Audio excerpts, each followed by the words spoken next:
ನಮಸ್ಕಾರ ಸ್ನೇಹಿತರೆ, ಇವತ್ತಿನ ವಿಡಿಯೋದಲ್ಲಿ ನಾವು ಮಾತನಾಡುವುದಕ್ಕೆ ಹೊರಟಿರೋದು ಕನ್ನಡ ಕಿರುತೆರೆಯ ಕೆಲವು ಪ್ರಸಿದ್ಧ ನಿರೂಪಕರ ಸಂಭಾವನೆ ಎಷ್ಟು ಅನ್ನೋದರ ಬಗ್ಗೆ. ಕೆಲವೊಂದು ಪ್ರಸಿದ್ಧ ನಿರೂಪಕರ ಹೆಸರನ್ನು ಆಯ್ಕೆ ಮಾಡಿ ಅವರು ಪ್ರತಿಯೊಂದು ಎಪಿಸೋಡ್ಗಳಿಗೆ ಎಷ್ಟು ಹಣವನ್ನು ಸಂಭಾವನೆ ರೂಪದಲ್ಲಿ ಪಡ್ಕೊಳ್ತಾರೆ ಅನ್ನೋದನ್ನು ತಿಳ್ಕೊಂಡು ಬರೋಣ ಬನ್ನಿ. ಮೊದಲನೇ ಸ್ಥಾನದಲ್ಲಿ ಯಾರು ಕಾಣಿಸಿಕೊಳ್ತಾರೆ ಅನ್ನೋ ಇಂಟ್ರೊಡಕ್ಷನ್ ನೀಡಬೇಕಾದ ಅಗತ್ಯನೇ ಇಲ್ಲ ಅಂತ ಭಾವಿಸ್ತೀನಿ. ಹೌದು, ನಾವು ಮಾತನಾಡ್ತಾ ಇರೋದು ಅನುಶ್ರೀ ಅವರ ಬಗ್ಗೆ. ಜನರು ಅವರನ್ನು ಅನುಶ್ರೀ ಅನ್ನೋದಕ್ಕಿಂತ ಹೆಚ್ಚಾಗಿ ಆಂಕರ್ ಅನುಶ್ರೀ ಅಂತ ಕರೆಯೋದೇ ಹೆಚ್ಚು. ಅಷ್ಟರ ಮಟ್ಟಿಗೆ ಅವರ ನಿರೂಪಣಾ ಶೈಲಿ ಜನಪ್ರಿಯತೆಯನ್ನು ಪಡ್ಕೊಂಡಿದೆ. ಕನ್ನಡದ ನಂಬರ್ 1 ನಿರೂಪಕಿಯಾಗಿ ಅನುಶ್ರೀ ಕಾಣಿಸಿಕೊಳ್ತಾರೆ. ಕನ್ನಡ ಚಿತ್ರರಂಗದ ಯಾವುದೇ ಲಾಂಚ್ ಇವೆಂಟ್ ಇದ್ದರೂ ಕೂಡ ಇಲ್ಲಿ ಯಾರು ಇರ್ತಾರೋ ಇಲ್ವೋ ಗೊತ್ತಿಲ್ಲ, ಆದರೆ ಖಂಡಿತವಾಗಿ ಅನುಶ್ರೀ ಇದ್ದೇ ಇರ್ತಾರೆ. ಊಟಕ್ಕೆ ಉಪ್ಪಿನಕಾಯಿ ಯಾವ ರೀತಿಯಲ್ಲಿ ರುಚಿಯನ್ನು ತರುತ್ತದೋ ಅದೇ ರೀತಿಯಲ್ಲಿ ಇಂತಹ ಲಾಂಚ್ ಕಾರ್ಯಕ್ರಮಗಳಲ್ಲಿ ನಿರೂಪಕರಾಗಿ ಅನುಶ್ರೀ ಅವರನ್ನು ನೋಡೋದೇ ಒಂದು ಸೊಗಸು.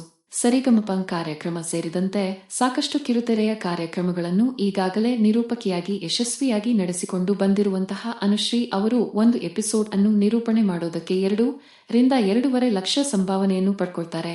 2. ನಿರಂಜನ್ ದೇಶಪಾಂಡೆ. ನಿಮ್ಮೆಲ್ಲರಿಗೂ ತಿಳಿದಿರೋ ಹಾಗೆ ಇತ್ತೀಚಿನ ವರ್ಷಗಳಲ್ಲಿ ಹಲವಾರು ಕಿರುತೆರೆಯ ಕಾರ್ಯಕ್ರಮಗಳನ್ನು ನಿರೂಪಕರಾಗಿ ಯಶಸ್ವಿಯಾಗಿ ನಡೆಸಿಕೊಂಡು ಬಂದಿದ್ದಾರೆ. ತಮ್ಮ ನಗುಮುಖದ ನಿರೂಪಣೆಯ ಮೂಲಕ ಈಗಾಗಲೇ ಸಾಕಷ್ಟು ದೊಡ್ಡ ಮಟ್ಟದ ಅಭಿಮಾನಿ ಬಳಗವನ್ನು ಕೂಡ ಹೊಂದಿದ್ದಾರೆ. ಸೋಷಿಯಲ್ ಮೀಡಿಯಾದಲ್ಲಿ ಕೂಡ ಸಖತ್ ಫಾಲೋಯಿಂಗ್ ಹೊಂದಿದ್ದಾರೆ. ಇನ್ನು ನಿರಂಜನ್ ದೇಶಪಾಂಡೆ ಅವರು ಒಂದು ಎಪಿಸೋಡ್ ನಿರೂಪಕರಾಗಿ ವರ್ಕ್ ಮಾಡೋದಕ್ಕೆ 75,000 ಸಂಭಾವನೆಯಾಗಿ ಪಡ್ಕೊಳ್ತಾರಂತೆ. 3. ಶ್ವೇತಾ ಚೆಂಗಪ್ಪ. ಶ್ವೇತಾ ಚೆಂಗಪ್ಪ ನಿಮ್ಮೆಲ್ಲರಿಗೂ ತಿಳಿದಿರೋ ಹಾಗೆ ಸಿನಿಮಾ ಹಾಗೂ ಪ್ರಮುಖವಾಗಿ ಧಾರಾವಾಹಿಗಳಲ್ಲಿ ಅವರು ಸಾಕಷ್ಟು ಪ್ರಮುಖ ಪಾತ್ರಗಳನ್ನು ನಿರ್ವಹಿಸುವ ಮೂಲಕ ಕಿರುತೆರೆಯ ಲೋಕದಲ್ಲಿ ಕೂಡ ಈ ಮೊದಲಿನಿಂದಲೂ ಚಿರಪರಿಚಿತರು.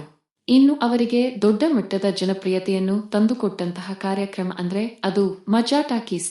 ಇವರು ಕೂಡ ಸಾಕಷ್ಟು ಕಿರುತೆರೆ ಕಾರ್ಯಕ್ರಮಗಳು ಹಾಗೂ ಸಿನಿಮಾ ಕಾರ್ಯಕ್ರಮಗಳ ನಿರೂಪಕರಾಗಿ ಕಾಣಿಸಿಕೊಂಡಿದ್ದಾರೆ. ಶ್ವೇತಾ ಚೆಂಗಪ್ಪ ಕೂಡ ನಿರೂಪಕರಾಗಿ ಕಾಣಿಸಿಕೊಳ್ಳೋದಕ್ಕೆ ಪ್ರತಿ ಎಪಿಸೋಡ್ಗೆ 75,000 ಚಾರ್ಜ್ ಮಾಡ್ತಾರಂತೆ. 4. ಅನುಪಮಾ ಗೌಡ. ಈ ಲಿಸ್ಟ್ನಲ್ಲಿ ಕಾಣಿಸಿಕೊಳ್ಳುವಂತಹ ಹೆಸರನ್ನು ಇತ್ತೀಚಿನ ವರ್ಷಗಳಲ್ಲಿ ಸಾಕಷ್ಟು ಪರಿಚಯ ಮಾಡ್ಕೊಂಡಿರ್ತೀರಾ.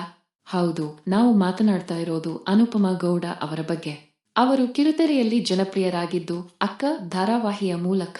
ಅದಕ್ಕಾಗಿ ಈಗಲೂ ಕೂಡ ಅವರನ್ನು ಅಕ್ಕ ಅಂತಾನೆ ಕರೆಯುವಷ್ಟು ಸಾಕಷ್ಟು ಅಭಿಮಾನಿಗಳಿದ್ದಾರೆ.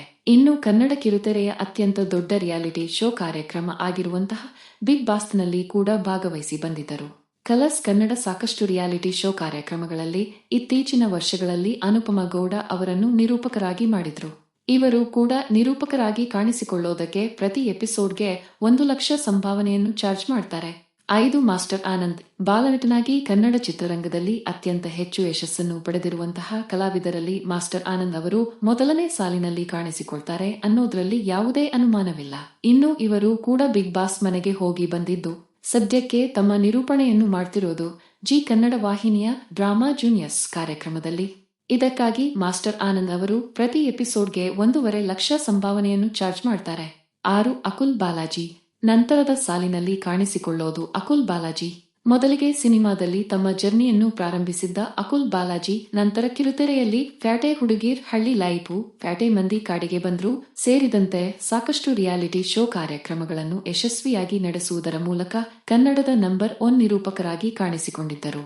ಈಗಲೂ ಕೂಡ ಸಾಕಷ್ಟು ರಿಯಾಲಿಟಿ ಶೋ ಕಾರ್ಯಕ್ರಮಗಳನ್ನು ಹಾಗೂ ಸಿನಿಮಾ ಕಾರ್ಯಕ್ರಮಗಳ ನಿರೂಪಕರಾಗಿ ಅಕುಲ್ ಬಾಲಾಜಿ ಕಾಣಿಸಿಕೊಳ್ತಾರೆ. ಇನ್ನು ಒಂದು ಎಪಿಸೋಡ್ನಲ್ಲಿ ನಿರೂಪಕರಾಗಿ ಕಾಣಿಸಿಕೊಳ್ಳೋದಕ್ಕೆ ಇವರು ಕೂಡ 1.5 ಲಕ್ಷ ಸಂಭಾವನೆಯಾಗಿ ಪಡ್ಕೊಳ್ತಾರೆ. 7. ಸೃಜನ್ ಲೋಕೇಶ್. 2ನೇ ಸ್ಥಾನದಲ್ಲಿ ಕಾಣಿಸಿಕೊಳ್ಳೋದು ನಮ್ಮೆಲ್ಲರ ನೆಚ್ಚಿನ ಟಾಕಿಂಗ್ ಸ್ಟಾರ್ ಸೃಜನ್ ಲೋಕೇಶ್. ಅವರ ಮಜಾ ಟಾಕೀಸ್ ಸೇರಿದಂತೆ ಸಾಕಷ್ಟು ಕಾರ್ಯಕ್ರಮಗಳನ್ನು ನಾವೆಲ್ಲ ನೋಡಿ ಆನಂದಿಸಿರ್ತೀವಿ. ನಾಯಕ ನಟನಾಗಿ ಪ್ರೊಡ್ಯೂಸರ್ ಆಗಿ ಕೂಡ ಕಾಣಿಸಿಕೊಂಡಿರುವಂತಹ ಸೃಜನ್ ಲೋಕೇಶ್ ನಿರೂಪಣೆಯಲ್ಲಿ ಕೂಡ ಟಾಪ್ ನಿರೂಪಕರಾಗಿ ಕಾಣಿಸಿಕೊಳ್ತಾರೆ. ಒಂದು ಎಪಿಸೋಡ್ ಅನ್ನು ನಿರೂಪಣೆ ಮಾಡೋದಕ್ಕೆ ಸೃಜನ್ ಲೋಕೇಶ್ 2 ಲಕ್ಷದವರೆಗೆ ಸಂಭಾವನೆ ಪಡ್ಕೊಳ್ತಾರೆ ಅನ್ನೋ ಸುದ್ದಿ ಇದೆ. ಇವರೇ ಸ್ನೇಹಿತರೆ ನಮ್ಮ ಕನ್ನಡ ಕಿರುತೆರೆ ಹಾಗೂ ಚಿತ್ರರಂಗದ ಅತ್ಯಂತ ಜನಪ್ರಿಯ ಹಾಗೂ ಹೆಚ್ಚಿನ ಸಂಭಾವನೆ ಪಡ್ಕೊಳ್ಳುವಂತಹ ನಿರೂಪಕರು. ಇದರಲ್ಲಿ ನಿಮ್ಮ ಫೇವರೆಟ್ ನಿರೂಪಕ ಅಥವಾ ನಿರೂಪಕಿ ಯಾರು ಅಂತ ಕಮೆಂಟ್ ಮಾಡಿ ತಿಳಿಸಿ.